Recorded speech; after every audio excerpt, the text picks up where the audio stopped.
मेहुल को 2 दिनों से नींद नहीं आ रही थी। मेहुल जिस केस पे काम कर रहा था वो बहुत कॉम्प्लिकेटेड था और मेहुल क्रिमिनल को ढूंढ नहीं पा रहा था। मिस्टर मेहरा का होटल नंबर 303 में मर्डर हो जाता है। अब मिस्टर मेहरा ने ड्रिंक किया था लेकिन उनके रूम में दारू नहीं थी, ना कोई पॉइजन की बोतल थी। रूम में कोई विंडो भी नहीं है और रूम भी अंदर से बंद था। रूम तो वेटर ने खोला था तो देखा कि मिस्टर मेहरा की डेथ हो गई है। तो सबसे बड़ा सवाल ये था कि खून हुआ कैसे, मिस्टर मेहरा ने ड्रिंक कैसे किया और खून ही खून करके भागा कैसे, और बॉडी के पास एक नट भी पड़ा हुआ मिला, वो कहाँ से आया। मेहुल ने रूम के बाहर के सीसीटीवी फुटेजेस भी देखे, उसमें भी रूम के अंदर कोई नहीं आया था और ना मिस्टर मेहरा बाहर गए और अंदर आए। मेहुल वापस शुरुआत से केस को देखना शुरू करता है। मिस्टर मेहरा की बॉडी को देख के आपको कोई सुराग मिल रहा है? सोचिए और मुझे आपका आंसर कमेंट करके बताइए। चाहिए तो वीडियो को पॉज कीजिए।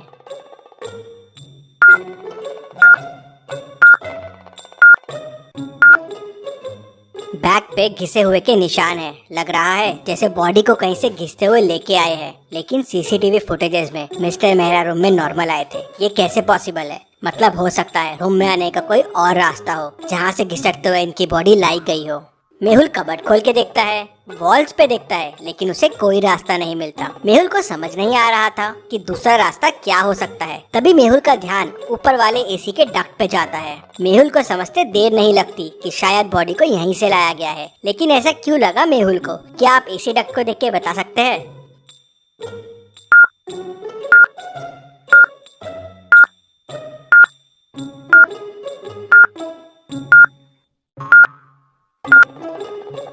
एसी डक्ट के आजू बाजू गीला है, मतलब ये खोला गया है और इसका एक नट मिसिंग है। ये वही नट है जो डेड बॉडी के पास भी है, मतलब मर्डर कहीं और हुआ है और ये एसी डक्ट की मदद से बॉडी को यहाँ लाया गया है। लेकिन मिस्टर मेहरा तो रूम से बाहर गए नहीं थे, मतलब मिस्टर मेहरा भी ये एसी डक्ट की मदद से ही कहीं गए होंगे। लेकिन वो क्यों गए होंगे? तभी वेटर बताता है कि ये डक्ट रूम नंबर 304 के साथ कॉमन है। मेहुल तुरंत रूम नंबर 304 ओपन करवाता है तो वो खाली रहता है। क्या आप इस रूम को देख के बता सकते हैं आपको इस रूम में क्या क्या क्लूज मिल रहे हैं और कितने क्लूज मिल रहे हैं? सोचिए और मुझे आपका आंसर कमेंट करके बताइए।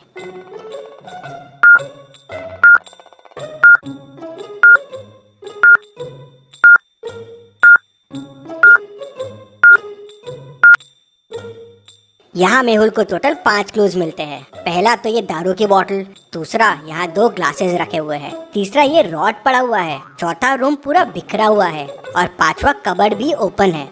मतलब मिस्टर मेहरा ने यहाँ दारू पी होगी। लेकिन 2 ग्लास क्यों है? मतलब मिस्टर मेहरा के साथ कोई और भी था। रॉड भी यही है, मतलब मिस्टर मेहरा को इसी से मारा गया होगा। लेकिन रूम इतना बिखरा हुआ क्यों है? कबर्ड भी खुला हुआ है। तभी वेटर बताता है कि यहाँ आरव सर रुकते हैं, ये रूम उनके लिए बुक्ड है, बहुत बड़े आदमी है वो खून क्यों करेंगे? तभी आरव रूम में आता है। ये सब क्या हो रहा है वेटर मेरे रूम में? मिस्टर मेहरा का खून तुमने क्यों किया? खून मिस्टर मेहरा का? कौन है ये मिस्टर मेहरा? मैं नहीं जानता हूँ और मैं तो कल मेरी गर्लफ्रेंड के घर पे था, यहाँ आया ही नहीं हूँ, तो मैं खून कैसे कर सकता हूँ? मेहुल सीसीटीवी फुटेजेस में देखता है, ये आरव तो सही कह रहा है, ये कल यहाँ आया ही नहीं था। तभी वेटर बताता है, सर रूम नंबर 304 का डक 305 में भी जाता है, रूम नंबर 305 भी ओपन करो। तो वेटर रूम नंबर 305 ओपन करता है। रूम तो एकदम साफ सुथरा दिख रहा था। तभी मेहुल को एक क्लू दिखता है। क्या आप इस रूम को देख के बता सकते हैं आपको क्या क्लू मिल रहा है?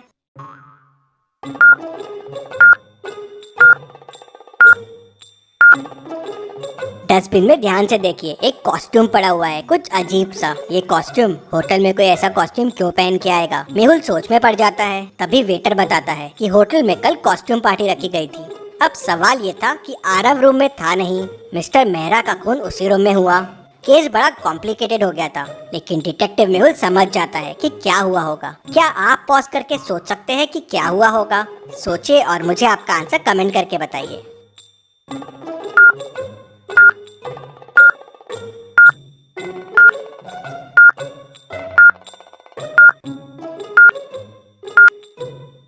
तो ये हुआ है, मिस्टर मेहरा डक्ट की मदद से आरव के रूम में आए। आरव रूम में था नहीं तो दारू दिखी और पीने लग गए। वहीं रूम नंबर 305 के डक्ट से किलर आया। उसने शायद मिस्टर मेहरा को आरव समझा और खून कर दिया।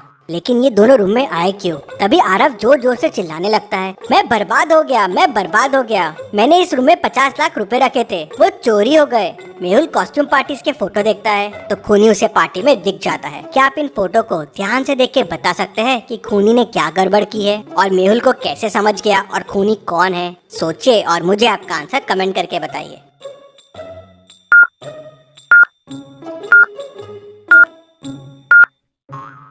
कॉस्ट्यूम पार्टी की थीम रेड है तो सबने रेड ड्रेस पहने हुए हैं, लेकिन खूनी ने ऑरेंज ड्रेस पहना हुआ है और यही ऑरेंज ड्रेस उस रूम में भी मिला था। मेहुल होटल के ओनर से उस ऑरेंज ड्रेस वाले के बारे में पूछता है, लेकिन उसे कुछ पता नहीं होता कितने लोग काम करते हैं इस होटल में। तो ओनर उसे बताता है कि टोटल 10 वेटर काम करते हैं। मेहुल सबको बुलाता है लेकिन 9 लोग ही आते हैं। एक वेटर कहाँ है? सर मर्डर वाले दिन के बाद से वो छुट्टी पे है। तो मेहुल तुरंत उस वेटर के घर का एड्रेस लेता है और उसके घर पहुँच जाता है। तो मेहुल देखता है कि वेटर की भी डेथ हो गई है। बाजू में एक नोट पड़ा हुआ है और उस पे लिखा है कि मैंने खून किया है मिस्टर मर्डर का, मुझे इसका अफसोस है, इसलिए मैं मर रहा हूँ। मेहुल तुरंत समझ जाता है कि ये नोट नकली है। कैसे? क्या आप सोच के बता सकते हैं मेहुल को ये कैसे समझा?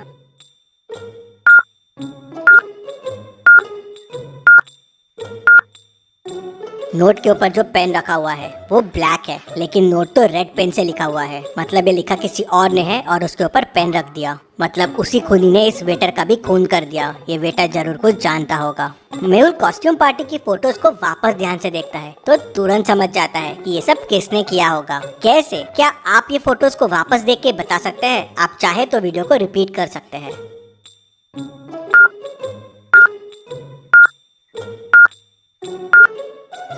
कॉस्ट्यूम पार्टी में उस ऑरेंज ड्रेस वाले के शूज देखिए, वो शूज आरव के शूज से मिलते हैं। वो कॉस्ट्यूम पार्टी वाला बंदा आरव ही है। आरव होटल में रेगुलर आता है तो उसको इन डक्स के बारे में पता है। मिस्टर मेहरा को भी उसी ने बताया होगा। 2 ग्लासेस रखे हुए हैं, मतलब मिस्टर मेहरा और आरव ने पार्टी की होगी और फिर आरव ने उन्हें मार दिया। मेहुल केस की और तहकीकात करता है तो पता चलता है कि मिस्टर मेहरा उसकी गर्लफ्रेंड का ही हस्बैंड रहता है, इसलिए आरव उनका खून कर देता है। मेहुल आरव को पकड़ लेता है।